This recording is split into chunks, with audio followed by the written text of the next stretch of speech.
السلام علیکم الحمدللہ والصلاۃ والسلام علی رسول اللہ وبعد۔ اللہ تعالیٰ نے اس دنیا میں جتنے بھی رسول بھیجے، جتنے بھی نبی بھیجے، سب کے سب کا ایک ہی مشن تھا، اور وہ تھا لوگوں کو دعوت و تبلیغ کرنا، لوگوں کو اللہ کی طرف بلانا۔ جیسا کہ اللہ تعالیٰ نے قرآن میں فرمایا وَلَقَدْ بَعَثْنَا فِي كُلِّ أُمَّةٍ رَسُولًا أَنِ اعْبُدُوا اللَّهَ وَاجْتَنِبُوا الطَّاغُوتَ، کہ ہم نے تمام امتوں میں رسول بھیجے جو لوگوں کو حکم دیتے کہ ایک اللہ کی عبادت کرو اور طاغوت سے بچو۔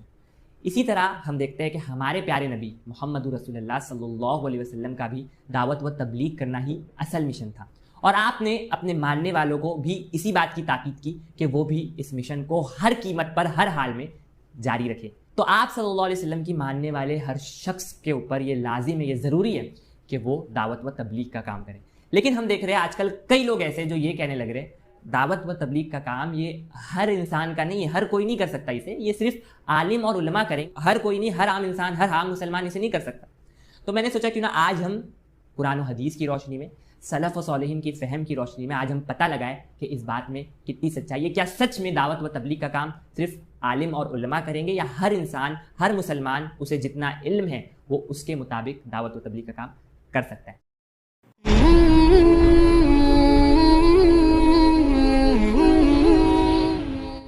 تو آئیے پہلی دلیل سے شروع کرتے ہیں۔ قرآن کی آیت سورہ یوسف سورہ نمبر 12 کی آیت نمبر 108۔ اللہ تعالیٰ نے فرمایا قُلْ هَذِهِ السَّبِيلُ أَدْعُو إِلَى اللَّهِ عَلَى بَصِيرَةٍ أَنَا وَمَنِ اتَّبَعَنِي، کہ اے نبی صلی اللہ علیہ وسلم آپ کہہ دیجئے کہ یہ میرا راستہ ہے، میں اور میری اتباع کرنے والے بلا رہے ہیں لوگوں کو اللہ کی طرف بصیرت کے ساتھ۔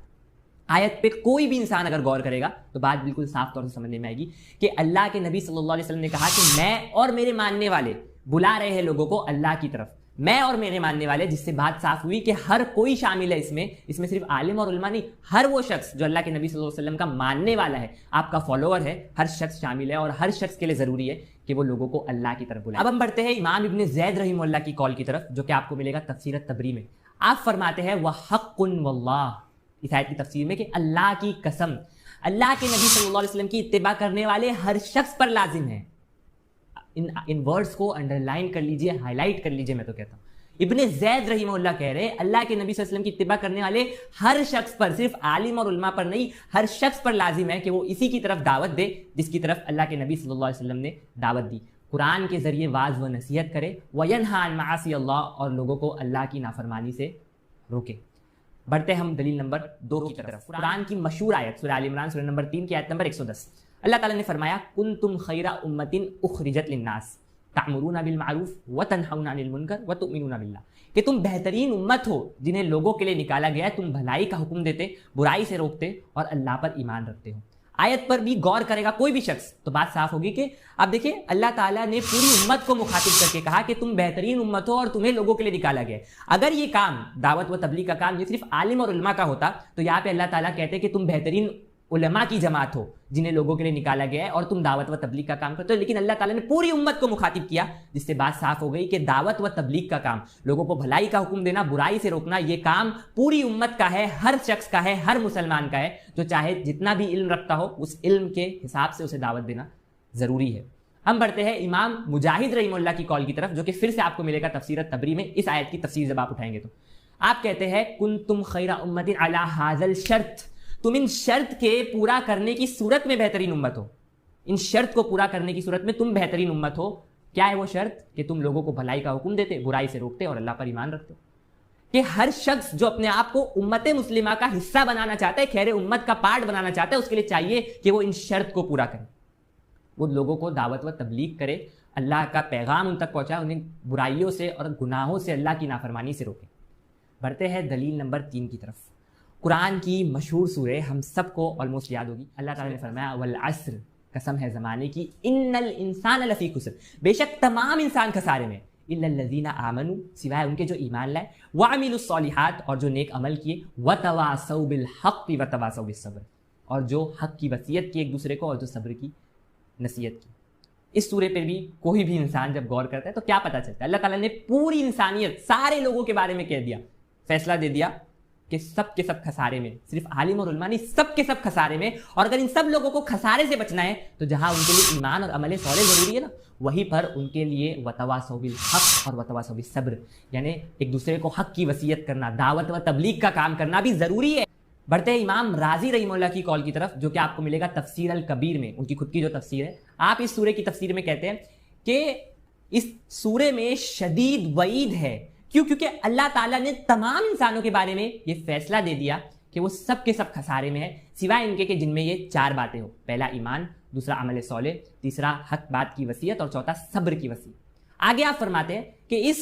یہ سورہ اس بات پر دلالت کرتی ہے کہ نجات یہ ان 4 کاموں کے اکٹھا ہونے سے وابستہ ہے. صرف ایمان اور عمل صالح سے نہیں کام چلے گا، آپ کو دعوت و تبلیغ کا بھی کام کرنا ہے. آپ کہہ رہے امام راضی رحمہ اللہ کہہ رہے کہ نجات یہ 4 کاموں کے اکٹھا ہونے سے وابستہ ہے. اور آگے آپ فرماتے ہیں جس طرح ہر مکلف شخص، واپس سے دیکھیے کال پہ واپس سے غور کیجیے، آپ کہہ رہے جس طرح ہر مکلف شخص کی بات ہو رہی ہے، صرف عالم اور علماء کی نہیں، ہر مکلف شخص، ہر مسلمان جس طرح اپنے لیے کچھ واجبات کا اس کو پابند بنایا گیا، اسی طرح دوسروں کے بھی کچھ واجبات اس کے ذمے ہیں. اور انہی میں سے انہیں اللہ کے دین کی طرف بلانا، بدی سے روکنا، برائی سے روکنا، انہیں واعظ و نصیحت کرنا، اور ان کے لیے بھی وہی پسند کرنا جو اپنے لیے پسند کرتا ہے شامل ہے. چوتھی دلیل قرآن سے سورہ توبہ سورہ نمبر 9 کی آیت نمبر 71. اللہ تعالیٰ نے فرمایا والمؤمنون والمؤمنات بعضهم اولیاء بعض یأمرون بالمعروف وینہون عن المنکر ویقیمون الصلاۃ ویؤتون الزکاۃ ویطیعون اللہ ورسولہ. اللہ تعالیٰ نے فرمایا کہ یہ مومن مرد اور عورت یہ آپس میں ایک دوسرے کے دوست ہے، آپس میں ایک دوسرے کے مددگار ہے. یہ لوگوں کو بھلائی کا حکم دیتے، یہ برائی سے روکتے، صلاۃ قائم کرتے، زکوٰۃ کی ادائیگی کرتے، اور اللہ اور اس کے رسول کی اطاعت کرتے. اس آیت پہ بھی غور کریں گے تو اللہ تعالیٰ نے مومن مرد اور مومن عورتوں کی صفت بتائی کہ وہ لوگوں کو بھلائی کا حکم دیتے، برائی سے روکتے. مطلب صرف عالم اور علماء نہیں، سارے مومن مرد اور ساری مومن عورتیں اس میں شامل ہیں کہ وہ لوگوں کو بھلائی کا حکم دیتے ہیں، برائی سے روکتے. بڑھتے ہیں ہم حافظ صلاح الدین یوسف رحمہ اللہ، جو کہ مفسرین قرآن ہیں، جنہوں نے احسن البیان تفسیر کی ہے قرآن کی. وہ اپنے قرآن کی تفسیر میں وہ کیا کہہ رہے اس آیت کی تفسیر میں کہ یہ اہل ایمان کی دوسری خاص صفت ہے. کیا خاص صفت ہے؟ کہ وہ لوگوں کو اللہ کی طرف بلاتے اور لوگوں کو برائی سے روکتے. آپ کہہ رہے اہل ایمان کی صفت ہے، آپ غور کیجئے اس پہ بھی، اہل ایمان کی، صرف عالم اور علماء کی نہیں، اہل ایمان کی یہ صفت ہے کہ وہ دعوت و تبلیغ کا کام کرتے ہیں. 5ویں دلیل قرآن سے سورہ محمد سورہ نمبر 47 کی آیت نمبر 7. اللہ تعالیٰ نے فرمایا یا ایھا الذین آمنوا ان تنصروا اللہ ینصرکم ویثبت اقدامکم، کہ اے ایمان والو، اے وہ لوگ جو ایمان لائے ہو، اگر تم اللہ کے دین کی مدد کرو گے، اللہ تمہاری مدد کرے گا اور تمہارے قدموں کو جما دے گا. اس آیت پر بھی دھیان دیجئے، اگر دعوت و تبلیغ کا کام یہ صرف عالم اور علماء کا ہوتا تو اللہ تعالیٰ نے کیا کہا؟ یا ایھا الذین آمنوا، اے وہ لوگ جو ایمان لائے. اس کی جگہ اللہ تعالیٰ کہہ سکتے تھے اے علماء کی جماعت، لیکن اللہ تعالیٰ نے صاف طور سے سارے ایمان والوں کو مخاطب کر کے کہا کہ تم اگر اللہ کے دین کی مدد کرو گے، دعوت و تبلیغ کا کام کرو گے تو اللہ تمہاری بھی مدد کرے گا. جس سے بات صاف ہوئی کہ دعوت کا کام یہ ہر شخص کے لیے ضروری ہے، ہر شخص کو کرنا ہے. ایک بار پھر سے دیکھتے حافظ صلاح الدین یوسف رحمہ اللہ کے قول کو، احسن البیان میں آپ کو ملے گا اس آیت کی تفسیر میں. آپ فرماتے ہیں کہ یہ مومن بندے، کون بندے؟ یہ مومن بندے، ہر مومن بندہ، ہر وہ انسان جو مسلمان ہے، جو مومن ہے، صرف عالم اور علماء نہیں، یہ مومن بندے اللہ کے دین کی حفاظت اور اس کی دعوت و تبلیغ کرتے ہیں تو اللہ تعالیٰ ان کی مدد فرماتا ہے، یعنی انہیں کافروں پر غلبہ اور فتح عطا کرتا ہے. بڑھتے ہیں دلیل نمبر 6 کی طرف، جو کہ میں سمجھتا ہوں کہ اس پورے باب میں سب سے اسٹرانگ دلیل ہے. صحیح بخاری کی مشہور حدیث نمبر 3461، پیارے نبی صلی اللہ علیہ وسلم نے فرمایا بلغوا انی ولو آیا، کہ میرے جانب سے دوسروں تک پہنچاؤ، گرچہ وہ ایک ہی آیت کیوں نہ ہو. تمہیں ایک آیت بھی اگر معلوم ہے تو بھی دوسروں تک پہنچا دو، اسے دوسروں تک پھیلا دو، اسے آگے اسے فارورڈ کر دو. حافظ ابن حجر عسقلانی رحمہ اللہ، آپ اپنی کتاب فتح الباری میں اس حدیث کی شرح کرتے ہوئے کیا کہتے ہیں کہ اس حدیث میں جو ورڈ آیا نا ولو آیا، کہ گرچہ ایک ہی آیت کیوں نہ ہو، اس ورڈ سے یہ بات ہمارے سامنے بالکل واضح ہو گئی کہ ہر سننے والا شخص، آپ غور کیجئے یہاں پہ بھی انڈر لائن کر لیجئے، ہر سننے والا شخص، صرف عالم اور علماء نہیں، ہر سننے والا شخص، چاہے وہ کتنی بھی چھوٹی بات کیوں نہ سنے، اسے چاہیے کہ وہ اسے دوسروں تک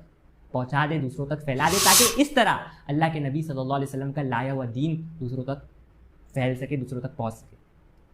دلیل نمبر 7 ہے حجۃ الوداع کا موقع، جب اللہ کے نبی صلی اللہ علیہ وسلم کو تقریباً 1,24,000 یا 1,44,000 کا مجمع آپ کو سن رہا تھا. غور کیجئے کہ وہ سب کے سب جو سن رہے تھے وہ عالم تو نہیں تھے، لیکن پھر بھی اللہ کے نبی صلی اللہ علیہ وسلم نے سارے لوگوں کو بلا کسی تفریق حجۃ الوداع کے موقع پہ آپ نے وصیت کی اور کہا فَلْيُبَلِّغُ الشَّاهِدُ الْغَائِبُ، تم میں سے جو بھی حاضر ہے، تم میں سے جو بھی سن رہا ہے، وہ غائب تک پہنچا دے، وہ اس شخص تک پہنچا دے جس تک میری بات نہیں پہنچی۔ ابن عباس رضی اللہ عنہ آپ اس حدیث کی شرح میں کیا کہہ رہے ہیں کہ فوالذی نفسی بیدی، قسم ہے اس ذات کی جس کے ہاتھ میں ابن عباس کی جان ہے، انہا لوصیتہ الی امتی فلیبلغ الشاہد الغائب، کہ یہ وصیت پیارے نبی صلی اللہ علیہ وسلم کی یہ تمام امت کو ہے، صرف عالم اور علماء کو نہیں، یہ تمام امت کو ہے۔ فلیبلغ الشاہد الغائب، تم میں سے جو بھی اللہ کے نبی صلی اللہ علیہ وسلم کی بات سن لے اسے چاہیے کہ اس تک پہنچا دے جس تک وہ بات نہیں پہنچی ہے۔ صحیح بخاری کی حدیث نمبر 1739۔ دلیل نمبر 8،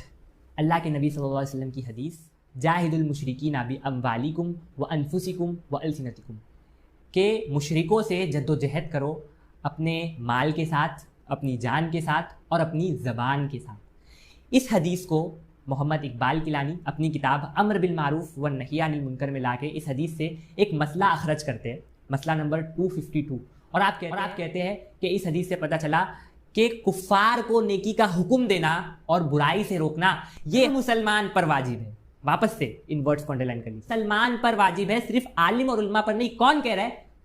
دکتور محمد اقبال کیلانی کہہ رہے ہیں اپنی کتاب امر بالمعروف اور نہی عن المنکر، کہ کفار کو، وہ بھی دیکھیے کہہ رہے کفار کو نیکی کا حکم دینا، مسلمانوں کو تو چھوڑ ہی دیجیے، آپ مسلمانوں میں آپس میں ایک دوسرے کو بھلائی کا حکم دینا، برائی سے، وہ تو اس کو تو چھوڑ ہی دیجیے، وہ کہہ رہے کفار غیر مسلمانوں کو نیکی کا حکم دینا، برائی سے روکنا، ان میں دعوت و تبلیغ کا کام کرنا، یہ ہر مسلمان پر واجب ہے، ہر مسلمان پر، صرف عالم اور علماء پر نہیں۔ 90 دلیل سورہ مائدہ سورہ نمبر 5 کی آیت نمبر 105، جس میں اللہ تعالیٰ نے فرمایا یا ایھا الذین آمنوا علیکم انفسکم لا یضرکم من ضل اذا اہتدیتم، کہ اے ایمان والو تم اپنی فکر کرو، اور جب تم ایک بار راہ راست پہ چل رہے ہو تو جو شخص گمراہ ہے اس سے تمہارا کوئی بھی نقصان نہیں ہے۔ ابو بکر رضی اللہ تعالیٰ عنہ، آپ نے دیکھا کہ اس آیت کو لوگ غلط طریقے سے سمجھ رہے، لوگ اس کا غلط مطلب لے رہے، تو آپ منبر رسول پہ کھڑے ہو گئے اور آپ نے سب کو مخاطب کرتے ہوئے کہا کہ ایھا الناس، اے لوگو،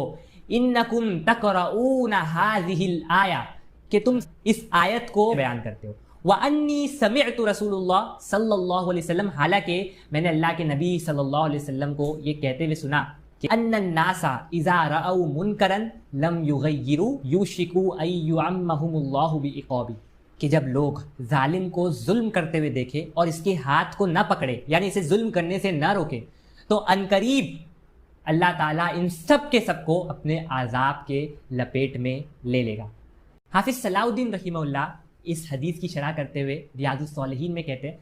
کہ حتی الامکان، برائی سے روکنا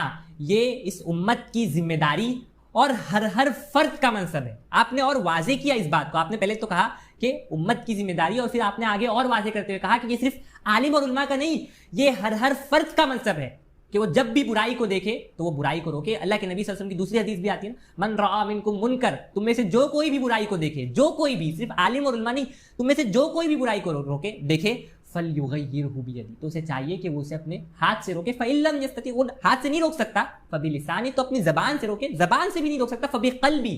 تو اپنے دل میں اسے کم سے کم برا جانے۔ دلیل نمبر 10 ہے صحیح بخاری کی حدیث نمبر 53۔ ہوا یہ کہ قبیلہ ابن قیس سے وفد ابن قیس یہ پیارے نبی صلی اللہ علیہ وسلم کے سامنے حاضر ہوئے اور پیارے نبی صلی اللہ علیہ وسلم کو کہا کہ اے اللہ کے نبی، ہمیں آپ کچھ ٹھوس باتیں بتا دیجئے جو میں سن لوں اور جس پہ میں عمل کرتے ہوئے میں اور میرے پیچھے جو لوگ ہیں ہم سب آسانی سے جنت میں داخل ہو جائیں۔ اللہ کے نبی صلی اللہ علیہ وسلم نے کہا، پیارے نبی صلی اللہ علیہ وسلم نے انہیں 4 باتیں کرنے کا حکم دیا اور 4 باتوں سے منع کر دیا کہ بھئی یہ آپ کو کرنا ہے اور یہ نہیں کرنا ہے، اور پھر ان سے کہا وقال احفظوہن، انہیں یاد کر لو، واخبروا بہن من وراءکم، اور واپس جانے کے بعد اپنے پیچھے جو تمہارے قوم کے لوگ ہیں انہیں بھی اس بات کی خبر دے دینا، انہیں بھی ان باتوں کے بارے میں آگاہ کر دینا، بتا دینا۔ دکتور فضل الہی مشہور عالم دین اپنی کتاب دعوت دین کون دے، اس کے صفحہ نمبر 35 پر اس حدیث کو لکھنے کے بعد آپ کہتے ہیں کہ جیسا کہ معلوم ہوتا ہے کہ 4 باتوں کی جاننے والا کوئی بھی شخص عالم یا فاضل تو نہیں بن جاتا ہے، لیکن اس کے باوجود بھی اللہ کے نبی صلی اللہ علیہ وسلم نے وفد ابن قیس کو حکم دیا کہ وہ ان باتوں کو یاد کر لے اور اپنے جو پیچھے جو قوم کے لوگ ہیں انہیں جا کے ان کی خبر دے۔ آپ کہتے ہیں آگے کہ آپ صلی اللہ علیہ وسلم کے اس حکم سے یہ بات واضح ہو گئی کہ ایسا کرنا ان پر یعنی وفد ابن قیس پر واجب تھا، ضروری تھا، اور اسی طرح ہر مسلمان پر یہ ضروری ہے کہ وہ جو بھی بات سنے، وہ جو بھی بات دین کی سنے یا سیکھے، وہ اسے دوسروں تک پہنچا دے۔ تو اس ویڈیو میں اب تک ہم نے 10 دلیلیں رکھنے کے بعد یہ بات پروف کر دی، یہ بات رکھ دی ہے آپ کے سامنے کہ دعوت و تبلیغ کا کام یہ ہر مسلمان کی ذمہ داری ہے، نہ کہ صرف عالم اور علماء کی۔ تو ہمیں چاہیے کہ ہم سب کی ذمہ داری بنتی ہے اب کہ ہم اس کام کو گھر گھر گلی گلی عام کریں۔ اللہ تعالی ہم سب کو اس کی توفیق دے، آمین یا رب العالمین۔ وآخر دعوانا ان الحمدللہ۔